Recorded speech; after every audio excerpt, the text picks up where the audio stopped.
I'm live again.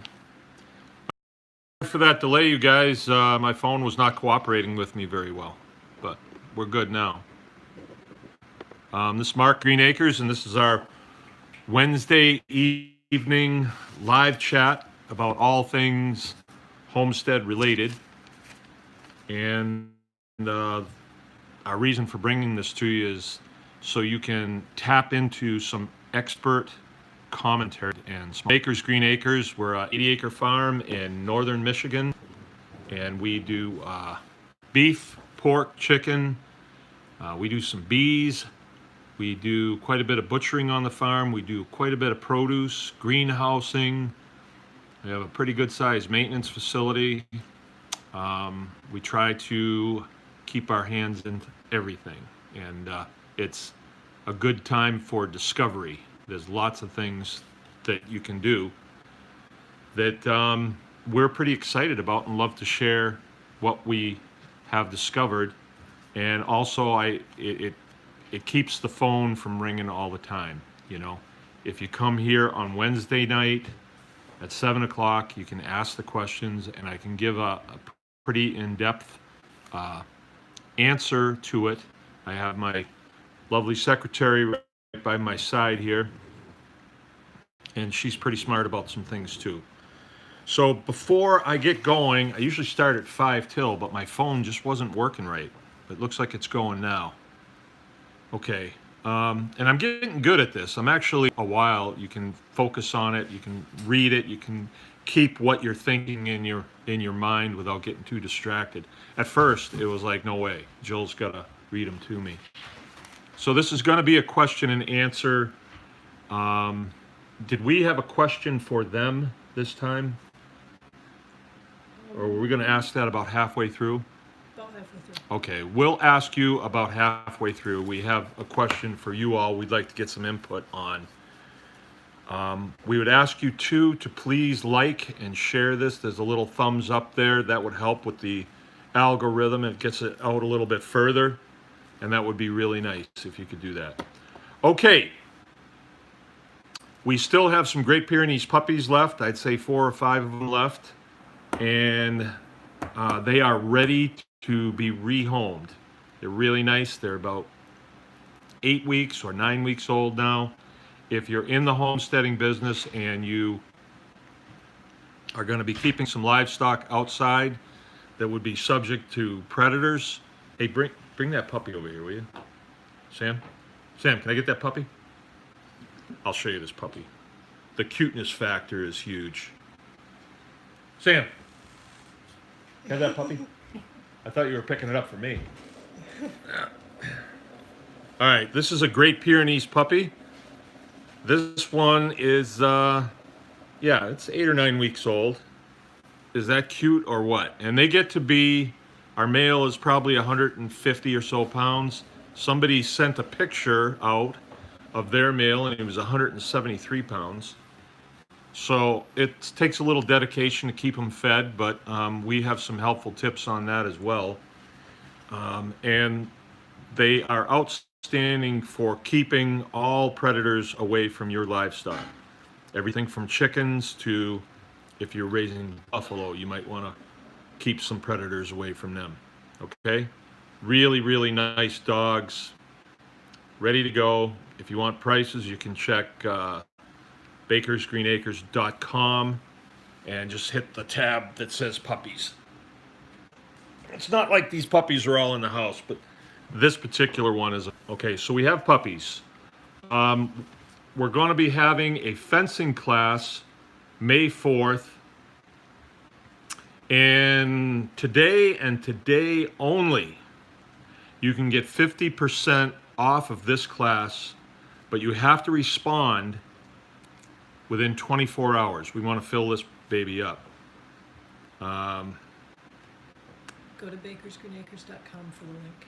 Yeah, and you'll go to bakersgreenacres.com for the link to get in there.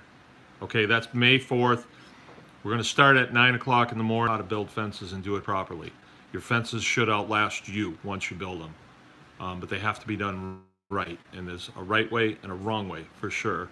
We've come across several good right ways to do it or ways that are effective, and we'd love to pass that on.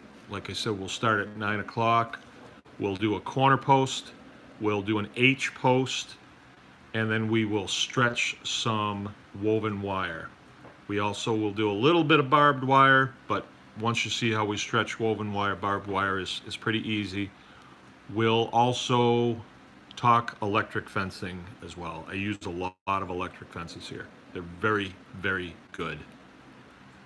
Containing your animals is paramount. It is, well, I don't want to be saying everything's paramount, but it's very important, because if you're going to have a pig pen and then on the other side of it your vegetable garden, things can go wrong pretty quick there if your fences aren't done properly. And we've probably the most discouraging thing that we've seen people experience is animals getting out and then getting into other processes, like, you know, you're going to be doing wildflowers and your chickens get out and get in your wildflowers, or your chickens get out and get into your vegetable garden. They can do a heck of a mess. Or your goats eat your new Or blueberry your plants. goats eat your new blueberry plants. Those are popular. Yeah, goats. Okay, I've got my microphone hooked up now, and Jill's going to be sitting down in a second. Next class that we're going to be doing that's coming up is going to be the Homesteaders Guild. I think Jill has written down here growing season. Yeah, Homesteaders Guild growing season. So we're going to combine the spring and summer seasons. And that is going to begin May 2nd. That is an online class. The way that works is weekly. I put out a video on a particular subject that I pick. My goal is to expose you to the things that I believe will make you a better homesteader. So this is actually my agenda that I'm working. But if my survival depended on you being successful, that's how I gauge what I'm going to show you.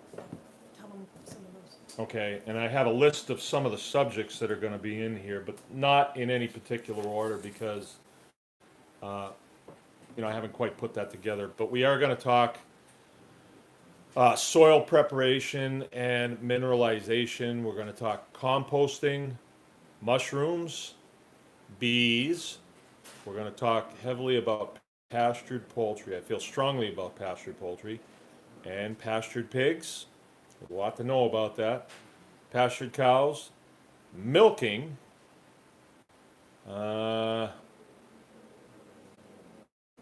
grazing.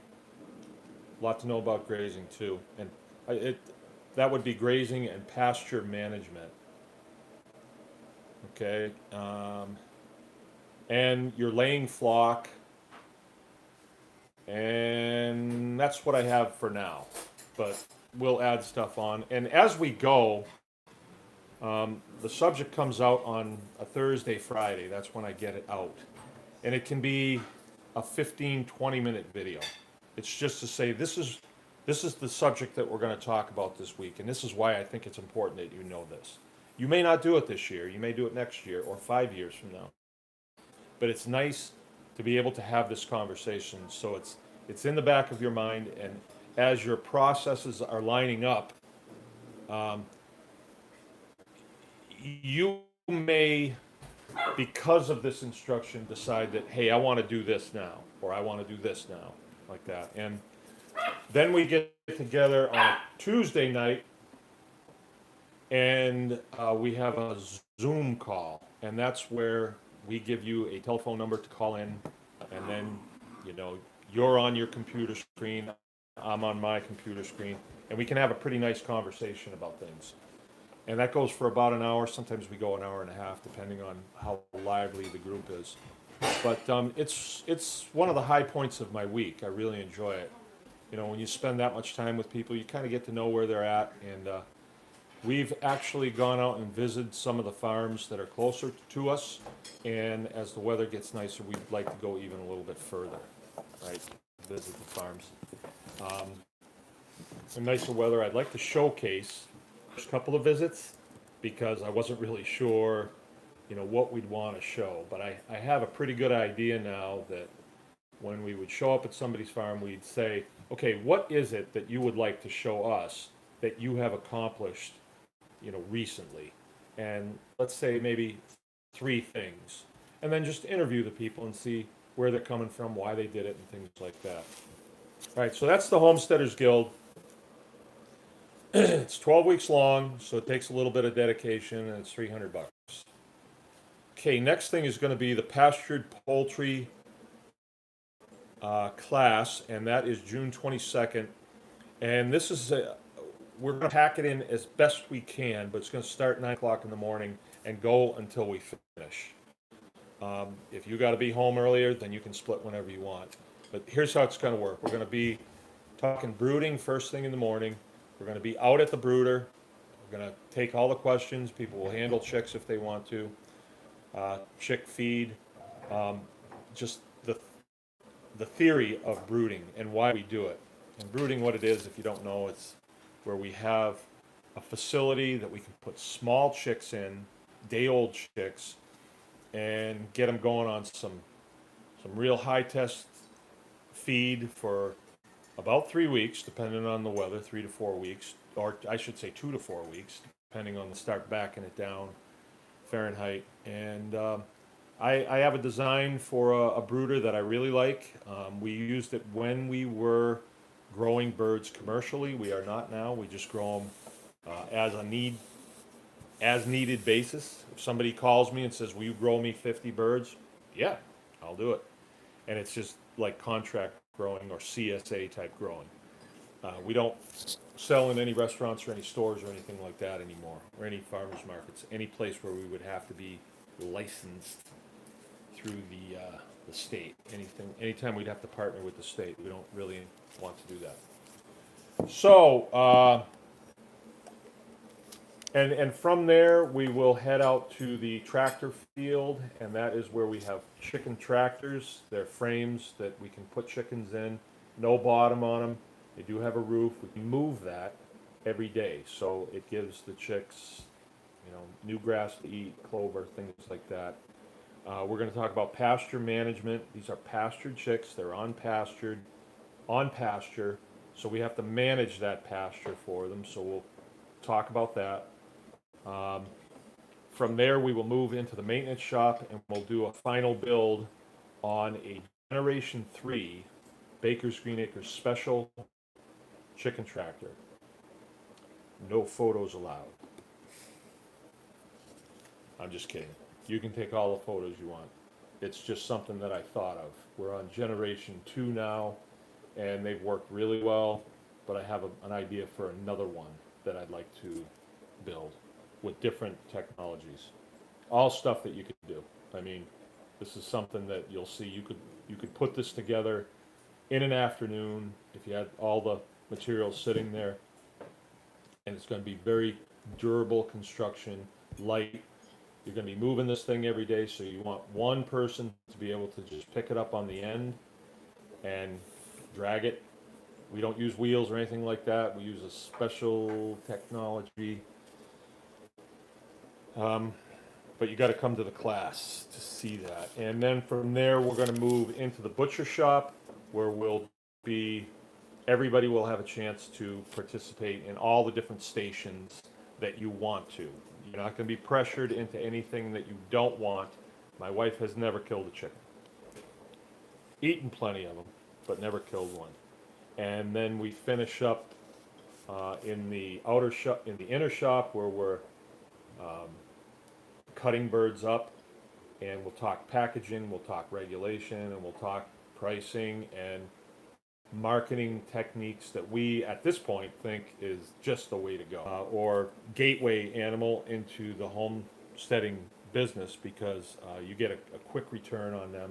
Not like a steer, where it will take you 2 years, and there's going to be a lot of upfront costs before you get those nice, juicy grass-fed. See poultry processing on here, April 20th? Mm. Okay, is that a class? Okay. Nope. Okay. People have birds that need it. Oh, okay. And then the next one after that is gonna be the Homestead Hog Harvest. This is an annual event. We've been doing this for a lot of years, and that's a 3-day event. We start out with live pigs, 1 pig per 6 participants. So you can bring some of your best buds here. We start with live pigs. We shoot them, we scald them, we scrape them. We lean butchery we were talking, but very effective for the farmstead. You don't need a bandsaw to do this. All you for about $40, a couple of really high quality knives. I'm talking $40 knives, but they'll last you your entire life. You know, unless you lose them. And you get to do all that work. And then the next day, which is Sunday, we'll be packing sausages, we'll be salting hams, we'll be talking about a lot of the charcuterie cuts. This is written by a guy I know here in Michigan, Brian Polson, right? And I think Jill will probably put the link for this, if you could. Great book. It's a great homesteading tool to have in your box because you can keep your pigs out on the hoof, and when you need them, you can get them in and get them slaughtered, and you can do this on your farm. There's no hoops you have to jump. You just need to know how to do it. Okay, and that is the pricing on that. You can look at bakersgreenacres.com as well. I'm not sure if we have the price up, but the secretary would know.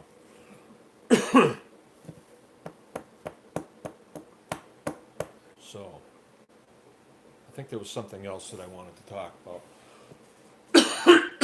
Excuse me. Well, I guess that's it. I'm ready to take some questions. We would ask that you would put the questions in all caps, if you could, so we know it's a question, and I can read it from here. Okay, All I'm right. ready. I'm ready. Yes. M. Finn. It's Michael. Mike Finn. What's the best turkey breed? When do I need to start them to be ready for Thanksgiving? When should I order them? All right, the best there's, as far as I know, or the two that we use.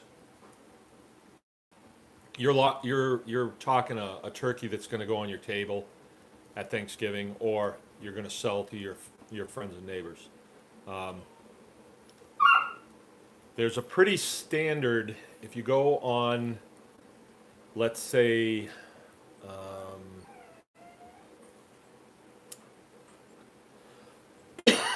what's the name of that? Where you get chicks from, the national one. I don't know. There's different hatcheries all over. There's Murray McMurray. Murray McMurray, that's the one I was thinking of. Those are national ones. Just as a reference point, and you look turkeys, you're going to see broad-breasted bronzes, right? And then you're going to see their counterpart, which is a broad-breasted white. Those two do lots of them in the fall because we have a custom processing facility here. So we do lots of poultry here for other people. So if you're going to be doing the processing yourself, Mike, which I don't recommend selling commercially, and commercially would be to restaurants or retail stores or farmers markets, you're going to want to just sell to your friends and neighbors. So you should have a database of your own, of friends and neighbors that you want to sell to. Pay near $10 to get each one of them processed, and that's definitely something that you want to know how to do. So with that in mind, I would pick the white ones, because if you miss a few feathers on a bronze, they're more like a black, those feathers are going to stick out like a sore thumb. On the white ones, they don't. So it's basically a presentation issue. I don't think you could tell the difference in flavor between the two. Now, if you wanted to get into the heritage bourbons, I can't even think of them, but every year we do a whole bunch of them, and we don't get them, so I don't know. So if I were you, I'd go with the white one. And the hatcheries that I use around here, I use Town Line Hatchery, and they're the closest to me, and they provide great service. And I recommend that you do business with a hatchery that is close to you. And Murray McMurray is a national thing, and they source from whatever they can source from, and then they tell those people to send them to you. And you might be getting chicks and baby turkeys from kind of far away.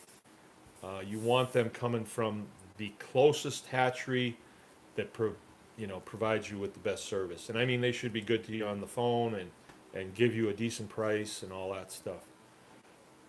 So they generally stop selling them when it would be too late to get them ready for Thanksgiving. So when do we? I usually get about the last batch that they hatch, and I start them the middle of July. Okay. And then they're anywhere from, depending on the bird, 12 to 20 pounds at Thanksgiving. Okay. But that's the last hatch they have, Yeah. so. Okay. We usually do 50 of them, and it's just usually something that one of my kids will do, and but there is good money in it. You should be getting $3.50 to $4 a pound, and they should be ready for the customer. But make sure it's like $85 chicky, and the store has them as a loss leader, at 15 cents a pound. People kind of balk at that, but there's no comparison to a home-raised turkey and a turkey that comes out of a concentrated animal feeding operation. There's absolutely no comparison. How's that, Mike? Next question.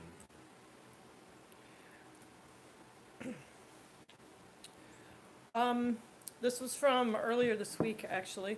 What are you using for a curing room, and do you have any advice on building one? Temps, humidity, fans, etc. All right, that question is pertaining to the art of charcuterie. It is actually an art.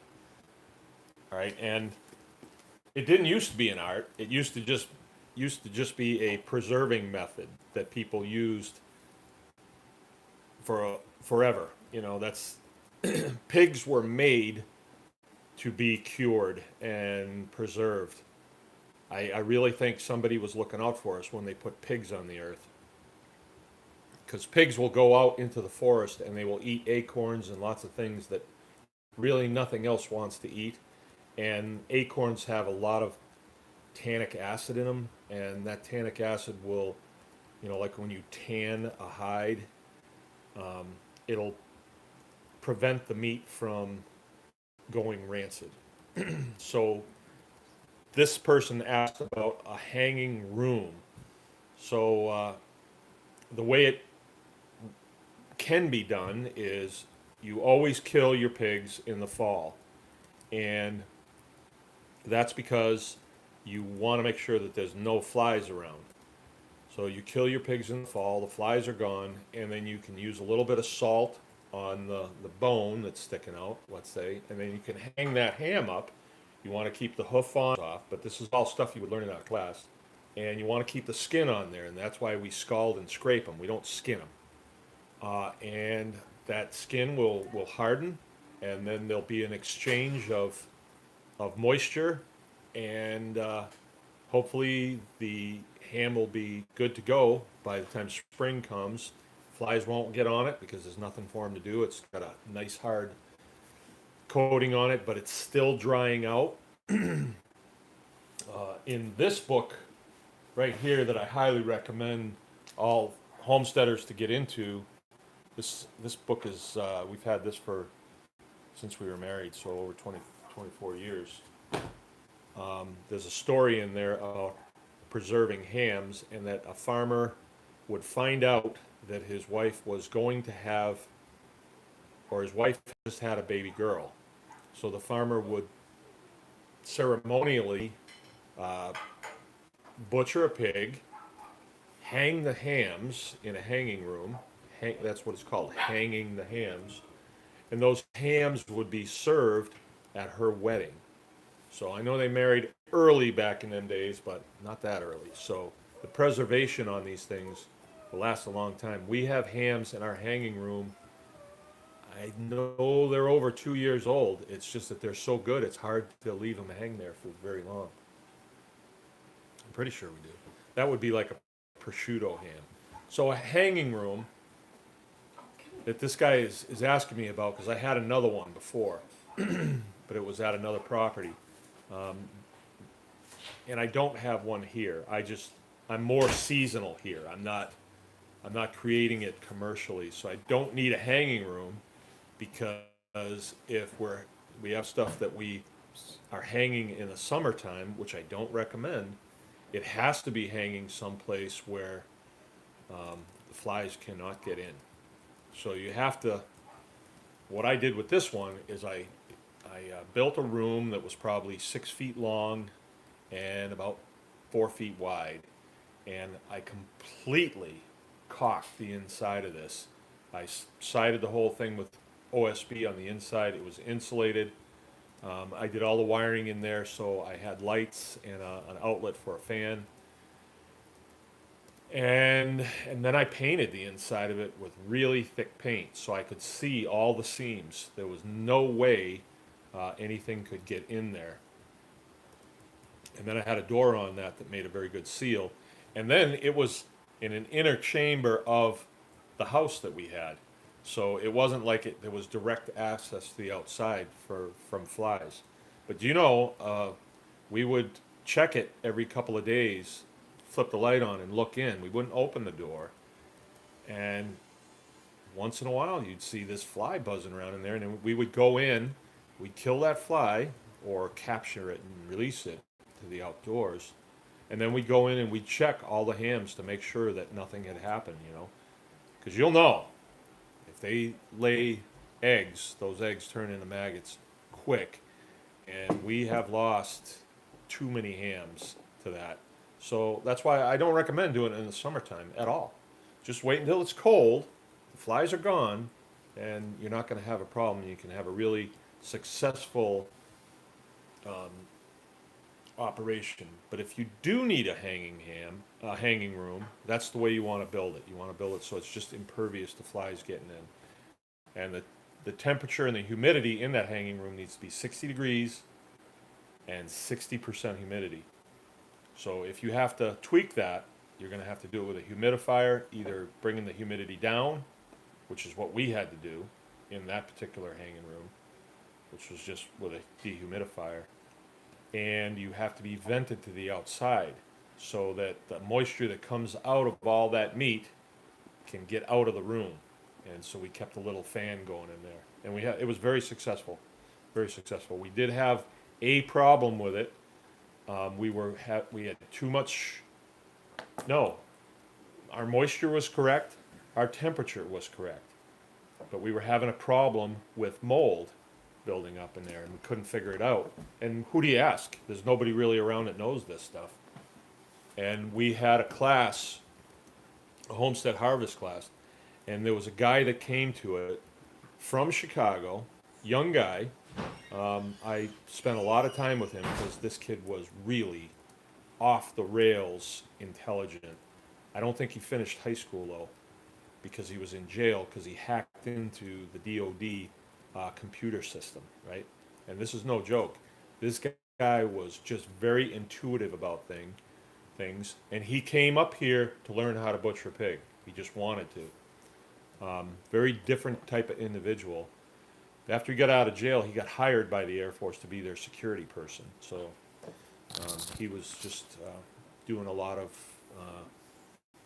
finding out about, personal discovery on his own, and he got onto our videos and said, what, I'd like to go up and take that class. So he did.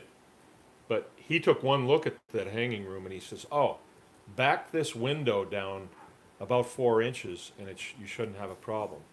And I was like, how do you know? But I did it, and he was right.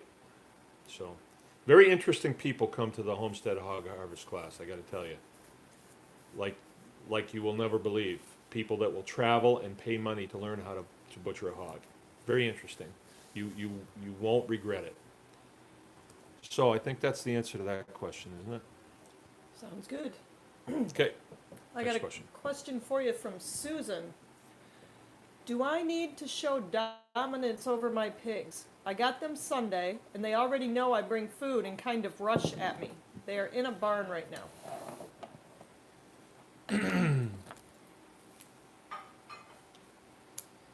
Yeah. What are the signs when a pig's being aggressive with you Okay. versus just they're hungry and they're greeting Okay. you happily for their food? I know. I'm Oh, okay. I'm sorry. I'm thinking how I I'm want to thinking. broach this because her Yeah. name's Susan, right? So there's definitely issues. Oh, no, it's not the same. No, no, No. Oh, okay. It's a woman. Oh, No. I'm being totally serious here. I'm not slamming you. No, there's issues. All right. If your pigs are females and castrated males, you are not going to have, to the best of my projection of what I think is going to happen, you're not going to have any problems with them being aggressive towards you. If you have a boar in there, like you are keeping some pigs and you're going to keep a boar and you're going to have a breeding operation. I shouldn't say little, because if you have 2 pigs, that's a pretty good sized breeding operation. oh. And it's a boar. 5 males, all castrated. 5 males all castrated. All right, well, I guess I don't need to go down that road. But I should, since I started. I've got people on the edge of their chairs. All right, pigs, they're very similar to human beings in a lot of ways. If you are cycling, right, your reproductive cycling, your boar will smell that, and he will see you as a potential date, all right? And the way they ask, their dates out is they go up to you and they kind of rub up against you. And pigs have tusks that come down and up like this. And sometimes you only see them sticking out this far, but make no mistake, they're dangerous. And they will usually walk past you and pull it around like this and hit you. And Jill's gotten cut. And when she got cut, it was about 4 days after the sows had farrowed. So they came in to heat 4 days after. So he was aggressive towards me because he saw me as a rival for his girls. And then he was trying to take my girl from me because me and Jill went in there together. So Jill got cut on the leg. And I have an older friend that's been in farming his whole life, and I mentioned it to him, and he first thing he wanted to know was, well, was she in? Who? Your wife? Was she in? Like, old farmers, they know that stuff. Like, yeah, I guess she was. Well, that's why. So that's something you need to know. It's not an aggressive thing. It's sort of a foreplay type thing. Now, you don't have to show any kind of dominance to them because they're not going to threaten you. They see you as the bringer of food, and that's it. So I don't think you're going to have a problem there. No. It's not like a dog. With a dog, you do have to show dominance over that dog, and you do that by grabbing them by the front leg and pushing them over and, leaning down on their chest and holding them there. And then they know, if you do that at a young age, they will know that you're dominant to them. Okay. All right. Next question, please. Yeah. Our hens are laying a lot of eggs suddenly. What do you do with all the spring eggs? All right. You've come to the right place. Homesteading, we're going to work with the seasons. And I think there's a dog barking out there. Yeah, the puppies have a Yeah. treasure. They're fighting. And you will notice that when the spring flush comes in, which is beginning now, you're going to have a glut of a lot of things. Your cows, they should calf when it's just before the grass comes up. And then when the grass comes up, the cows will eat a lot of grass and they'll have nice rich milk for their calves. So that's how you deal with that. But with chickens, you're going to get a lot of eggs in the spring.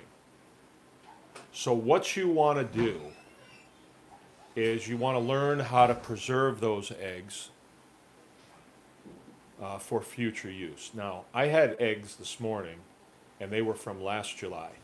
So you're wondering, how do I do that? Oh, you must freeze them. No, I don't freeze them.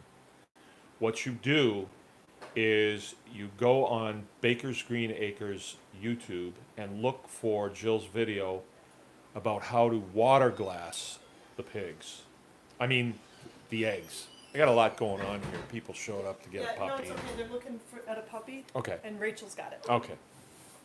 And his dog's barking on you.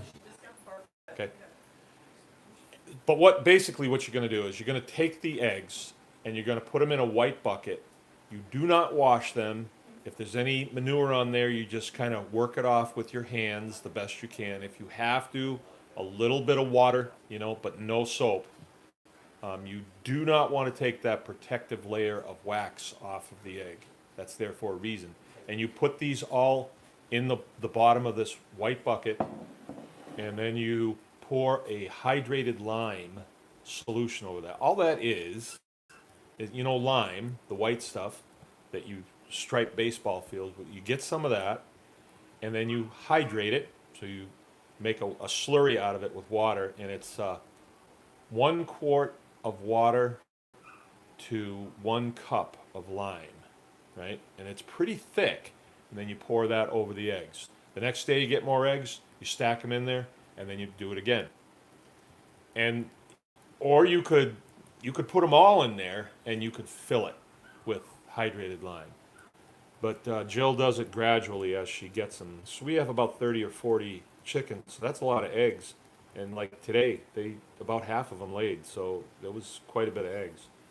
And then when that bucket is full of eggs, you put a lid on it, right? I recommend the white buckets, buy new ones, and get a lid with it. And put that someplace where it's out of the way. Like there's a basement in this house, so we put it in the basement where it's cool. Doesn't have to be, because what you're doing is you're keeping that egg hermetically sealed when you do that. It's underwater. And why don't you just use water? Because if you just use water, those eggs will float to the top. When you put the lime in there, you're changing the specific gravity of the water, and the egg will sink. So that's the idea. All the eggs will be below the surface of this. And what you don't want to do is you don't want to have all these eggs and, just put them outside. Say sold. Puppy in the breezeway. You don't want to have all these eggs and then put a sign out in front of your house, free eggs. You don't want to do that, because those eggs, you've got quite a bit into them. And you don't want to do that. You want to make a gain on every process that you're doing. Some sort of gain you want to make. So those eggs are worth, by the time you've calculated all your feed and your labor and stuff, they're worth, $4 or $5 a dozen.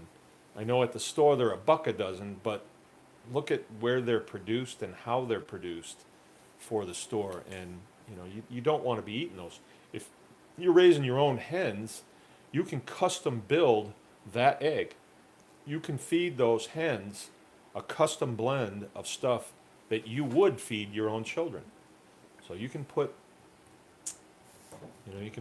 kelp in there. You can put, there's a million things. We're going to talk about this quite a bit in the Homesteaders Guild, or I've made videos about it. If you're interested in that, you could ask questions, but I won't go into it now unless you ask me. And yes, I just saw it. Do you pickle eggs? We pickle eggs. We love pickled eggs. I could eat them all day. I love Yes. pickled eggs. More on that soon. Yeah, we'll do a video on pickling eggs. All right. Is there another question? Yes, there is. Any suggestions for a good chicken plucker? I average Oh, yeah. 45 to 50 broilers a year. Oh, 50. Let's say you were doing 75. This is my honest opinion of this. If you buy a chicken plucker, especially if you get a new one, I think just a Featherman, it's kind of the lowest grade. It's made out of a white barrel on top with a motor and a stand. It's $1,000. Of course, you'll have it forever. So that might not be a bad idea. But $1,000, if you were going to take it to us, let's say, we charge $4 per chicken. How long would it take you to defray that? So 4 goes into 1,000. You'd have to do 400 chickens to pay that off. So I'm not sure I would do that. But if you had it, maybe you do more chickens, or maybe you do them for your neighbor, and he could help you out with defraying the cost of that. Here's what we did before we were big like we are now. What we would do is I got a bunch of kids, so we'd put sawhorses up, and I'd put a pipe across the sawhorse. And then I'd make lanyards out of 550 cord with a loop on each end, and then tie those on to the pipe. So we'd take the chicken, slaughter it, dunk the chicken in 150 degree water. It needs to be 150 degrees, not less, not more. And then hang it up on there, and then the kids would sit on buckets across from each other. So 2 kids per chicken, and they would pull feathers off of it. And it's surprising, 50 chickens would go pretty quick. Or, if you're just working alone, you could do 10 at a time, get the 10 biggest ones out, and then 10 more, like that. And that way you don't have that expense of the plucker. But if you do want to go to the plucker, I would go with the Featherman. I would look around for a used one is what I would do, and then, maybe make some repairs on it. Or what you could do is, if you buy pretty decent equipment, put it on a trailer and then rent the whole shebang to people in the neighborhood. And that would defray the cost of that. And you don't need to check with any about this. It's like buying a chainsaw and cutting wood. You don't have to get anybody's permission to do it. If you ask, there's going to be some wiener out there that will say, oh yes, we need to look at that and we need to certify it as correct and proper. No, you don't need any of that. If you want to, it's a Fifth Amendment issue, and I will refer to the Constitution. A lot of these, you go to the Fifth Amendment to the U.S. Constitution, download that on Google. It's the Bill of Rights is what it's called. It's the supreme law of the land. Go to the Fifth Amendment. It says that your life, your liberty, and your property, which is also your process, is protected under due process of law. And there ain't any laws saying that you can't. There's some regulations, but they're not laws. So have at it, act constitutionally. And the Fourth Amendment says that nobody can come up your driveway unless you invite them. So just be real careful what you say, and real careful who you let up your driveway.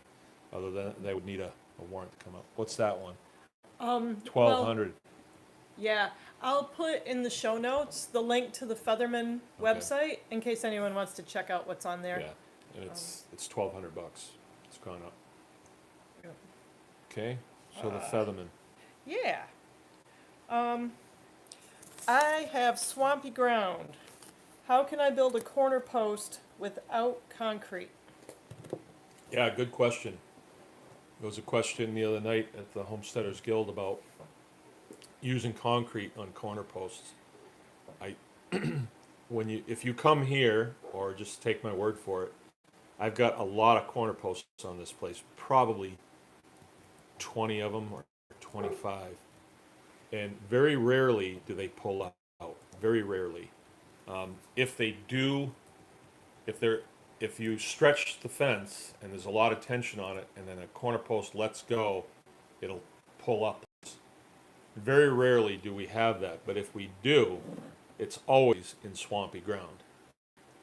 So if you had swampy ground wet and you added a big chunk of concrete to that, you wouldn't gain anything. You just have this stick with a big chunk of concrete on it and a bunch of wet ground, soggy ground. So you don't really gain anything there.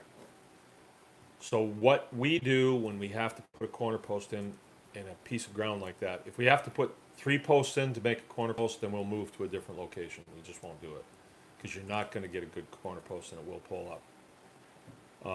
So you got to have at least 2 of them that are going to be fairly solid. And I'm talking wet ground that is like swampy, like there's water on it. Sometimes you can dig down through that with a post hole digger and you will actually hit dry stuff. So check it out and see if you can get to some dry stuff. If it's moderately moist and you still want to use that, here's what we have done. And it's worked. You go out to the road or go to a gravel road and get the gravel, and it's the stuff that they make. It's like 50% clay and 50% dry gravel, and they call it A200, right? So you take 2 buckets of that, and then you pour that in the hole, and it packs really good. And then you use a packer, which the one that we have has a piece of steel on it about that big, that's about that long, and it's welded to a piece of sucker rod.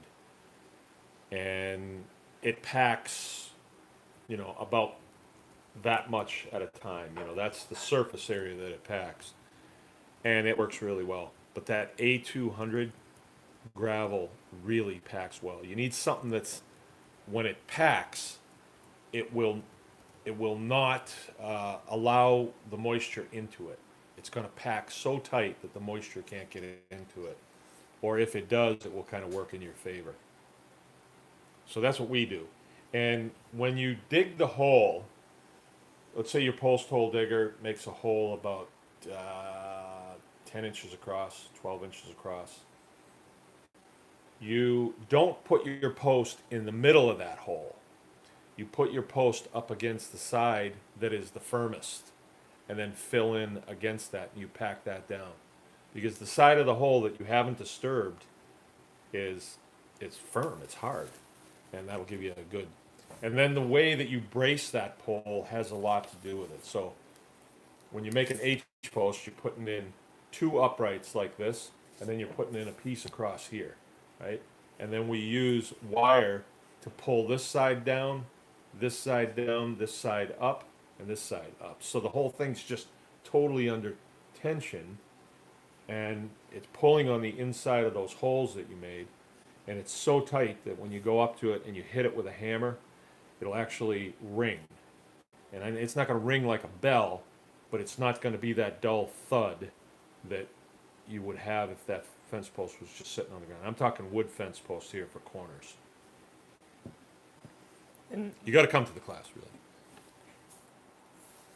Oh, our fencing class is going to be May 4th. And if you respond in the next 24 hours, you will get a coupon for 50% off. It's a cheap class, too. It's $50 for the day. And you can go to bakersgreenacres.com for the code. well, no, they need the code. Use YouTube and the coupon code. Oh, YouTube in the coupon code. That's the code word. Right. Is YouTube. Okay. All right. Wow, Yep. 14,000 people listening. This is great. Please spread the word. I think this is a very important subject matter. Yeah. Make sure you give us a Give thumbs us a up. thumbs up, too. Thumbs Yep. up. All right. Mike Finn. As days get longer or shorter, do you change feed rations? Short answer, no. No, I don't. I don't know anybody that does. Yeah. I don't know why you would. I mean, in the cold weather, you're going to need to give your animals a little bit more energy to burn to keep themselves warm. Um, so, there you go. There was just a question. Did you see it? Yeah, I got Okay. it. Okay. So, what's her name? Oh, Noodles 1980 Noodles. wondered what state is the most homesteader friendly? They all are, because homesteading is a process. This is not commercial farming. If you're going to commercially farm, you have to um, you have to partner with the state that you're in, the Department of Ag that you're in, because they force all your retail stores, restaurants, and farmers markets to partner with them. And part of their contract is that they will only do business with farmers who also contract with them. But homesteading is different. Homesteading is sort of like a part-time job, and you raise all the food for your family, and that's a huge chunk out of your budget. And then when you start getting good at it, you trade eggs for babysitting. You trade chickens for, Uber rides or whatever. I mean, use your imagination there. You can trade it for dollars too. I mean, there's no law that says, and that's what you have to think. You have to look at: is there a law? And don't confuse laws with regulations. Regulations are like Walmart has regulations. You know, when you go in there, you you can't break dance in there. They have a regulation saying no break dance. And you may have a constitutional right to break dance. Sure, it's your process. It's guaranteed under the Fifth Amendment, but you're in their house and it's their rules. So if you're partnering with the Department of Agriculture, they have rules. They have regulations. And if you don't follow their regulations, they'll take your license from you. And if you continue to do it, if you sell in restaurants, they'll burn the restaurant, for that. But homesteading's different. It's for your family and your friends and associates. It's not you're not commercial farming. You're not converting everything that you do into dollars. So the United States, we have a constitution. Whether some people ignore it or not, I'm not going to ignore it. And I've had to hit that press the test button a couple of times. And let me tell you something, the Constitution is valid. But if you go to them and you ask, is the Constitution valid in my state when it comes to raising chickens? They're going to say, no, we're the Department of Ag. We run the world. That's what they'll tell you. And if you're dumb enough to believe it, they'll get away with it. But, Department of Ag can't run up your driveway and bust your door down, and they can't do that. So all states are friendly to homesteaders. But if you are a commercial farmer, you have to partner with them. And this state is no good. In this state, if you're going to commercially farm on a small scale, we found it's no good. They have favorites that they like, but mostly they're servicing and catering to industrial agriculture. And us little guys, it's like we're a pain to them. So small commercial farming, I wouldn't do it here. I mean, I did it for 15 years, and I'm not doing it now. If it was working, I'd still be doing it. But, I don't want to partner with people who don't know anything about agriculture, for one thing, and that have the authority to take a license away from me that I need to sell my products into restaurants and stores that I'm using to feed my children.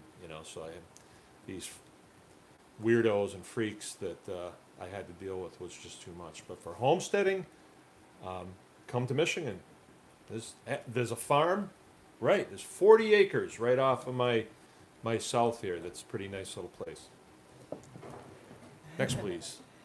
Sean wants to know, how long would you recommend leaving a first-time boar and gilt together for breeding? They are Mangalitsa's.